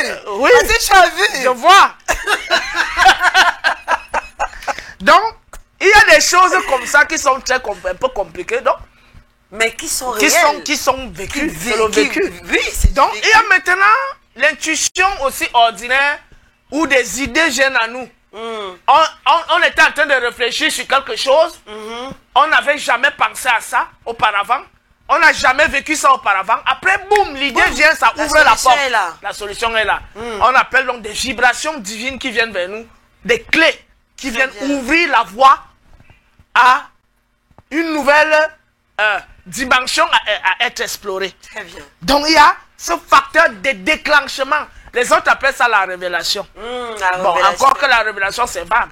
Il y a les choses que tu reçois par les rêves qui se réalisent en journée. C'est aussi la révélation. C'est ce que j'allais dire, que dans les rêves aussi. Bon, il y a aussi l'autre que l'idée vient. C'est aussi la révélation. Et tout ça. Donc, les gens utilisent le mot révélation. Bon, parfois, ils disent que les voix leur ont parlé. Ils étaient derrière une porte et une voix parlait de l'autre. C'est que c'était la voix du Saint-Esprit. Tu as ouvert la porte pour vérifier que c'est le Saint-Esprit qui te parle. Que ce n'est pas un démon qui est en train de te parler. Donc, c'est pour ça que les religions, là, nous amènent dans une confusion incroyable. Oh, cette émission d'Oudjat devient l'émission Carrefour où l'esprit humain se met en état d'alerte pour ne pas se laisser tromper, soit par des mauvais démons, soit... Tu ne fais que dire que nous avons cette intelligence-là qui nous guide, qui est là pour nous. Bien évidemment. C'est elle qui devrait être notre socle. Le discernement. Cherchez à toujours vérifier les choses. Cherchez à toujours vérifier. Pas qu'on a dit que j'ai entendu, qu'on a dit le que... Saint-Esprit. Que le Saint-Esprit, j'ai reçu l'onction en moi, je vibre. Mais un démon peut te posséder. Tu commences à parler. Il y a beaucoup d'entités qui sont de balades autour de nous. De bas Asclan qui se baladent partout. Que vous êtes 3 alors que vous êtes 25, 50. Voilà. Oui. Donc, il y a tout ça. C'est pour ça que cette émission est d'une importance capitale. Donc, il y a l'intuition maintenant, le dernier niveau. C'est cette intuition qui se cultive. Là où j'ai donné un petit flash. Avec ma chambre ouverte, la lumière que j'ai laissée, je vois la main. Donc tu vois, tu es couché, tu vois. Tu vois que tu sais que tu dors, tu vois, et voilà. Donc ça là, c'est un travail. Action, réaction. Cette intuition se cultive, je vais donner quelques pistes aux gens. Oui. À travers la consommation de certaines plantes, à travers la fusion avec le soleil le matin, contemple le soleil, les yeux ouverts, mais figé dans une direction précise. Percevoir l'aura, la vibration du soleil. Il y a ce travail. Le travail avec le feu. Mais ce feu doit être fait avec un bois sacré particulier. Très bien. Donc, il y a la respiration pour nettoyer certaines essences à l'intérieur de soi, etc. Il y a un travail. Parle d'ouvrir les chakras et voilà. Donc il y a un travail permanent. Il y a un travail de purification permanente et tout ça. Pour donc aiguiser cette intuition. Affûter. Et c'est cette intuition qui devient le vrai moteur de recherche dans tous les domaines. J'ai dit que tu sois anthropologue, ethnologue, psychologue, philosophe, géographe, physicien, biologiste, chimiste, biochimiste, architecte, musicien, danseur, que dirais-je encore? Et si cette intuition est bien aiguisée, bien affûtée, vous excellez dans ce que vous faites. Bien évidemment. Mais ce n'est pas seulement ça. Il y a aussi le travail initiatique qui te permet de canaliser ton génie et de l'amplifier. C'est-à-dire de le mettre à sa juste mesure pour que tu sois en pleine possession de ton génie. C'est en cela que l'initiation devient crucial pour travailler cette intuition et pour canaliser le génie. D'abord connaître ton génie, le canaliser et le perfectionner. Voilà. Voilà donc ce qu'on pouvait dire pour la question de l'intuition. Il y a encore beaucoup de choses à dire. On ne peut pas tout dire. Sinon, on va caler ici. Je crois que nous, on a même déjà beaucoup dit. Non, on n'a pas fini. Nous avons encore quelques minutes, Fred. C'est comment? Vous voulez me retenir finalement? Non, mais je dois vous retenir absolument. Nous avons encore des questions. Nous avons encore des questions. Comment vérifier donc justement l'authenticité de toutes ces données de recherche? Est-ce que vous vous attendiez à cette question? La vérification, elle est...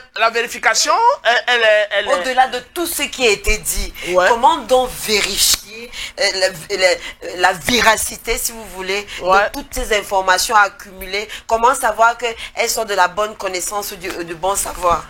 Tout simplement au niveau du test. On teste. C'est ça qu'on appelle l'expérimentation.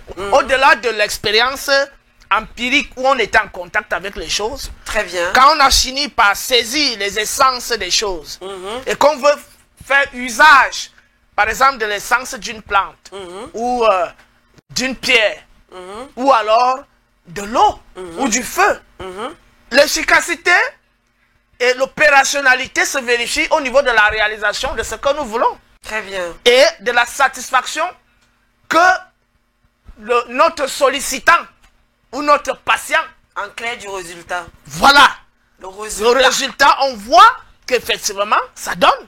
Et ça donne bien. Et ça donne parfois à une date durable. Parce qu'il y a aussi la périodicité, la longévité. Tout à fait. Donc, quand je l'ai fait, ça a été efficace pendant un jour seulement. Bon, comment faire pour que ça soit efficace pendant une semaine? Très bien. Et comment faire ensuite pour que ça soit efficace pendant 6 mois? Et pour que ça soit efficace pendant 5 ans? Donc, il y a ce travail permanent de perfectionnement, d'achutation, etc., etc., etc. Donc, c'est le test. Quand on dit on teste une bombe nucléaire, on teste, non, on vérifie.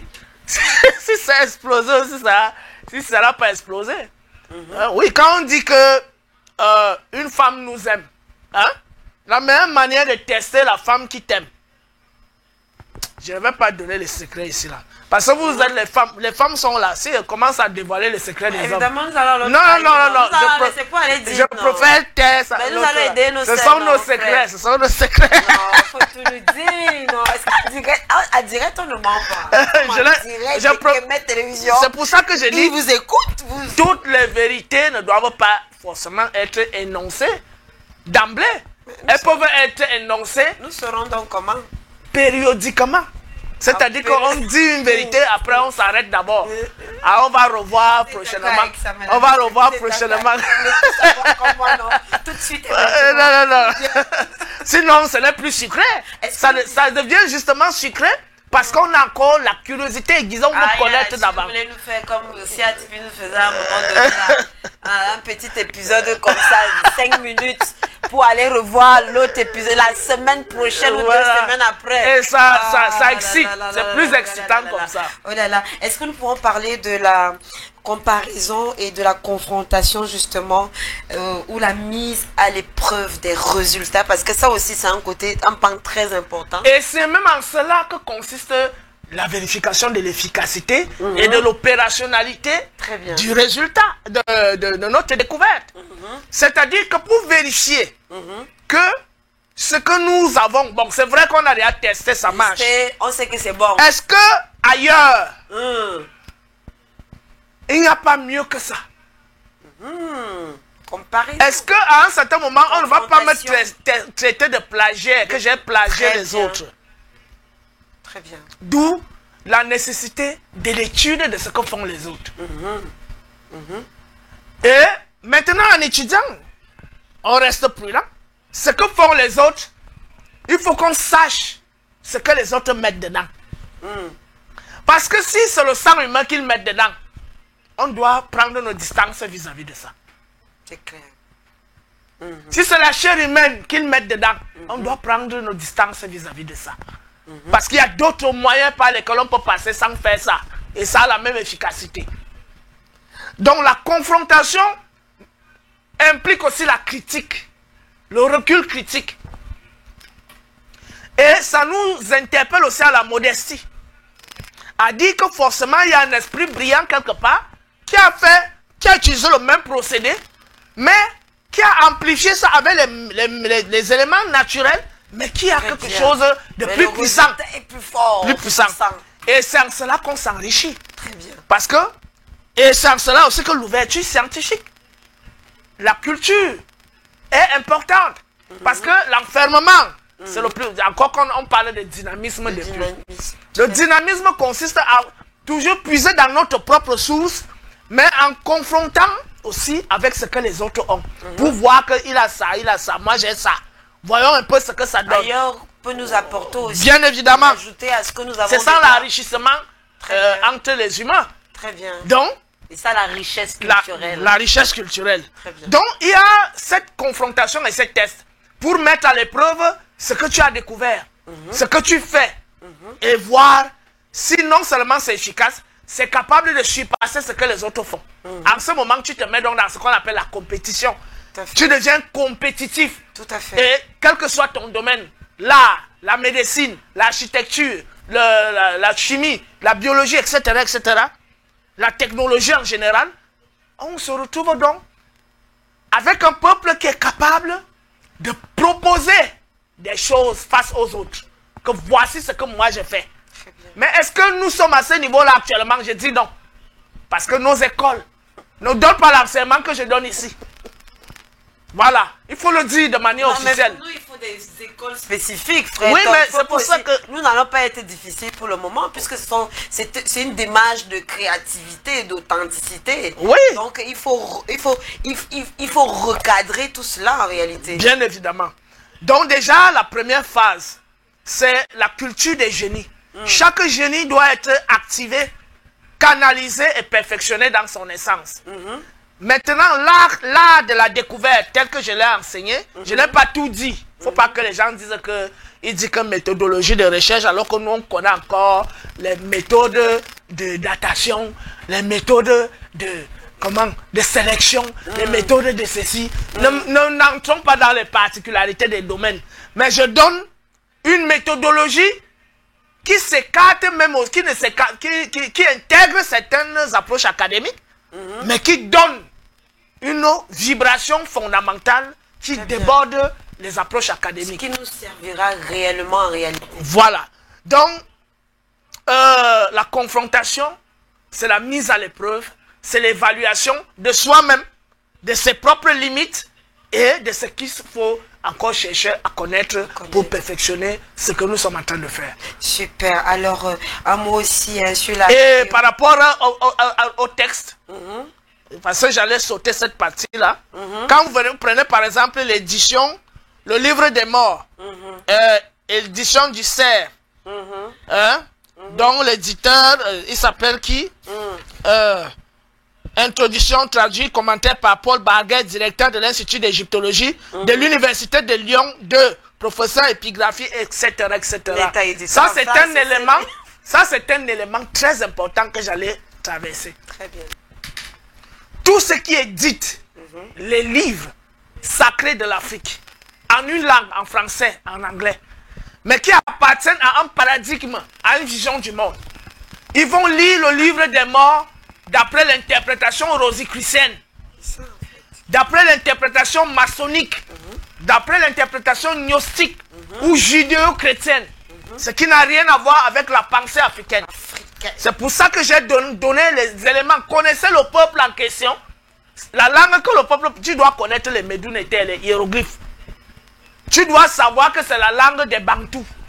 Que si tu es Bassa, si tu es Beti, si tu es Mbouda, si tu es Bambara, que c'est la langue de tes ancêtres.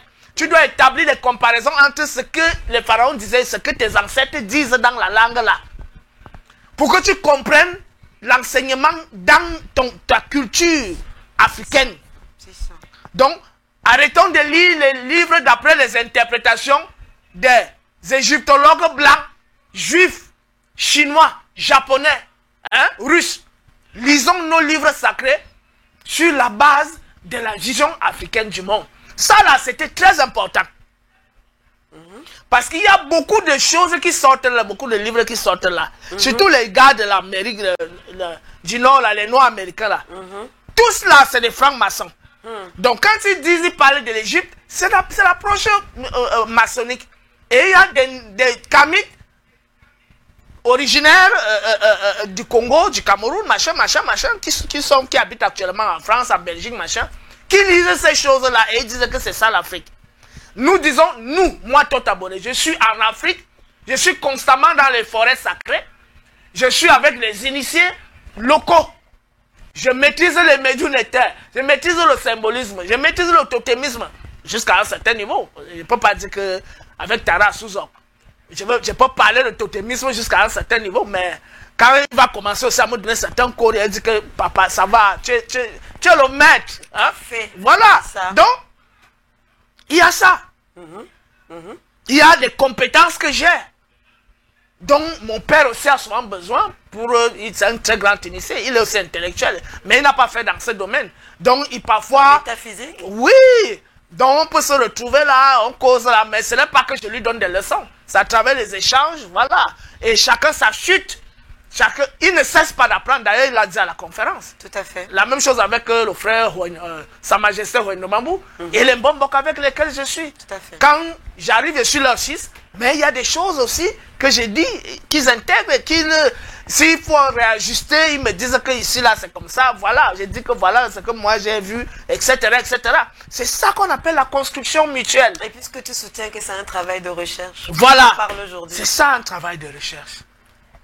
Ok, on peut parler de... On est déjà à quelques minutes de la fin, madame, monsieur. On peut parler de deux petites choses encore. La théorisation ouverte aux futures explorations. Oui, je pense qu'on a même déjà commencé à ébaucher. À savoir que la recherche ne s'arrête pas à aujourd'hui. Tout à fait. J'aurais beau être un détenteur d'une licence dans tel domaine, d'un master, d'un doctorat, j'aurais beau être professeur titulaire, j'aurais beau être un grand initié, ça dit que j'ai 30 ans ou 40 ans d'initiation, mais il y aura toujours des choses que je vais découvrir jusqu'au jour de ma mort. Et la dernière découverte de ma vie, c'est le jour même de ma mort là. C'est là où je vais encore vivre une autre initiation pendant que je suis en train de mourir. C'est la dernière initiation dans une vie, dans un corps.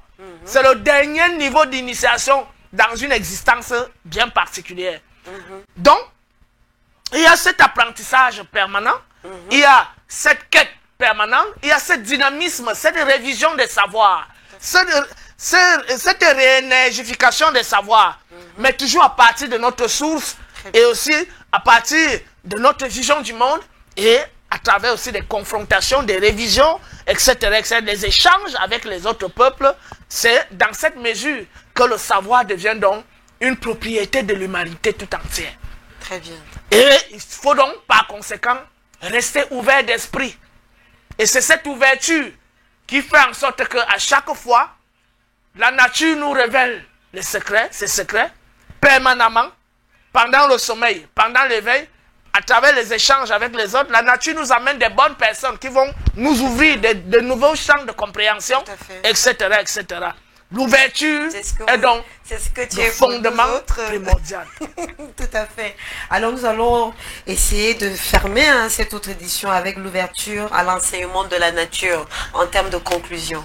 L'enseignement le plus élevé qui soit, comme j'ai commencé à l'ébaucher dès le début de l'émission, c'est le langage de l'être qui atteint notre essence fondamentale et qui nous fait changer, muter, qui nous transforme entièrement, où nous devenons des nouvelles personnes. Auparavant, il y a 5 ans, nous étions quelqu'un de particulier. 5 ans plus tard, nous devenons une toute nouvelle personne. Que même les personnes qui nous fréquentent, qui nous côtoient, les personnes qui nous écoutent, sentent qu'il y a eu une véritable transformation. Être permanemment à l'écoute de la vibration fondamentale de l'être. Être permanemment à l'écoute de la nature. Écoutez ce que le soleil nous dit, les ondes que le soleil émet. Écoutez ce que nous dit la lune. Écoutez ce que nous dévoilent les plantes. Écoutez la vibration du champ magnétique de la terre. Ce que nous révèle l'eau, le feu. Oui, il faut savoir lire aussi dans le feu. Voilà. Donc il y a des choses comme ça.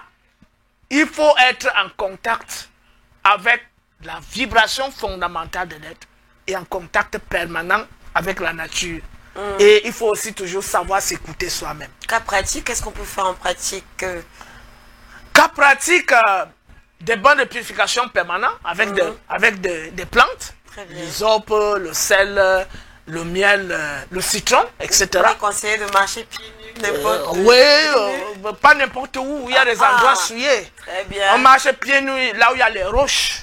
Très bien. Voilà, pas dans les cimetières. Donc, aller là où il y a des eaux pures pour se purifier, comme j'ai dit, à la source. À la source même. Être en contact permanent chaque matin avec le soleil. Et se purifier le soir quand le soleil se couche. On se purifie aussi à travers le contact avec le soleil. Il y a le facteur respiration, il y a le facteur nutrition. Et il y a le facteur nutrition, comme je le dis, alimentation. Et sans oublier les partenaires. On ne va pas avec n'importe quel partenaire. Est-ce que ce partenaire a des bonnes fréquences vibratoires ou des mauvaises fréquences vibratoires? Il faut aussi respecter le cycle menstruel des femmes. Quand la femme a une certaine période, il ne faut pas essayer, surtout à la phase décroissante. C'est-à-dire que la phase de la fertilité est finie. Quand le dernier jour sonne là, il faut laisser la femme tranquille. Parce que quand tu commences là, même si elle ne saigne pas encore, on est déjà dans la phase de la chute. C'est-à-dire que l'ovule est déjà en phase de se décomposer pour libérer les menstrues. Très bien. Donc, quand ça monte, la femme finit de saigner, on attend même 3 ou 5 jours. D'autres doivent même aller même à 6 jours. En ce moment, la femme a des bonnes vibrations. Et elle-même elle vole au pilon à ce moment-là. Donc, jusqu'à ça croît, ça atteint le seuil. Et une fois que ça commence à décroître, c'est net comme la lune, hein, ça va avec les phases de la lune. Donc, il y a aussi des rituels de prospérité qu'on ne peut pas faire avec la phase descendante de la lune ou décroissante de la lune. On doit les faire avec les phases montantes, croissantes. Maintenant, les rituels de dénouement, on peut dénouer les choses avec les phases décroissantes de la lune. Très bien. Il y a des hautes vibrations d'énergie qu'on capte avec la pleine lune. On peut les capter avec un balai ou une pierre blanche ou une pierre noire, etc. etc. Tout dépend de l'usage qu'on veut faire de la chose. Donc il y a le travail avec la nature permanent. On ne peut pas tout enseigner ici. Il faut que les gens aient aussi envie de venir se faire initier. Absolument. Alors, que retenir de cette magnifique thématique Frère Toto aujourd'hui? On va la rappeler. Il y avait un petit côté mystère, mythologie de recherche. Comment se décline la méthodologie de recherche parlant de l'heuristique? Vraiment, que retenir autour de cette, comment je veux dire, de ce beau fourre-tout de connaissances, de savoir, mais surtout de recherche aujourd'hui? Tout ce que je peux dire en 3 phrases. La première chose, c'est que chaque recherche doit émaner de la vérité de l'être et nous porter à la découverte de la vérité de l'être. La deuxième chose que je vais dire, c'est que pour que nous puissions accéder à la vérité de l'être, il faut que nous fusionnons avec la réalité, avec la nature. Que nous fassions un avec la force qui anime la nature. Mais avant ça, parce que j'étais déjà au niveau 3, le niveau 2, c'est la disposition. Et se mettre dans les dispositions, c'est des purifications mentales, des purifications respiratoires, des purifications alimentaires, des purifications par les bains, des purifications à travers, comme j'ai dit, le soleil et tout, et tout, et tout, et tout. Et la disposition, c'est-à-dire qu'on doit trouver le bon temps pour faire certaines choses. Très bien. Quand on veut faire des choses de type trop méditatif, on doit être dans des lieux calmes, où il n'y a pas trop de bruit, où il n'y a pas de perturbation. Donc, tous ces éléments sont donc rassemblés en 3 éléments. 1. Toute quête doit surgir de la vérité de l'être pour nous porter à la découverte de la vérité de l'être et à la compréhension de cette vérité. Deuxième élément, se mettre à la disposition, c'est-à-dire à l'écoute de la vérité de l'être. Et troisième élément, fusionner avec la vérité de l'être.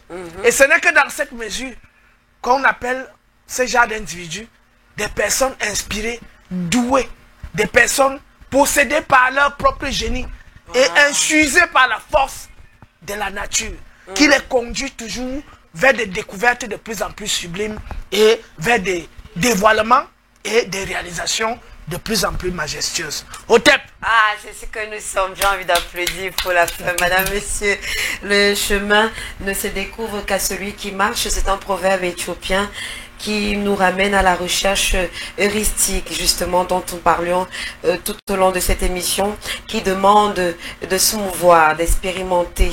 La théorie sans action est stérile. C'est bien de cela qu'il s'agit. Alors, pour conclure aujourd'hui, nous l'avons vu aujourd'hui et tout à l'heure à cette belle émission, la méthodologie de la recherche, lorsqu'elle est vivante, lorsqu'elle est connectée à l'essence même du questionnement humain, devient une force de transformation. L'heuristique n'est pas une discipline pour érudits.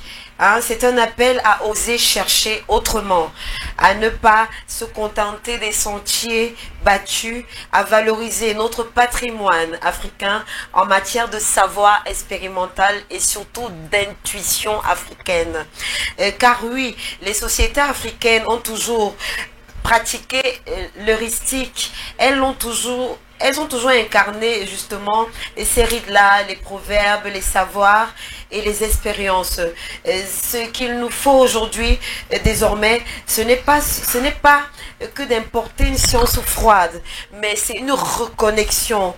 Mais c'est se reconnecter, j'allais dire encore plus, à l'intelligence de la vie, de notre vie, à la recherche, à l'humain, à ces sensations que nous ressentons nous-mêmes, sans qu'on ait besoin de vous l'expliquer, et surtout à l'apprentissage de la sagesse africaine.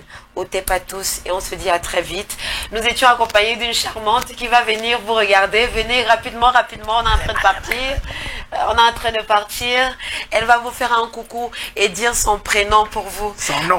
On attend vos commentaires, vos suggestions pour la prochaine fois, madame, monsieur. Merci beaucoup de nous avoir suivis. Alors c'est une consoeur aussi, elle va se présenter elle-même rapidement avant de partir.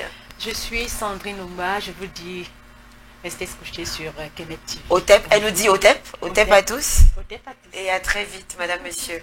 Bye bye.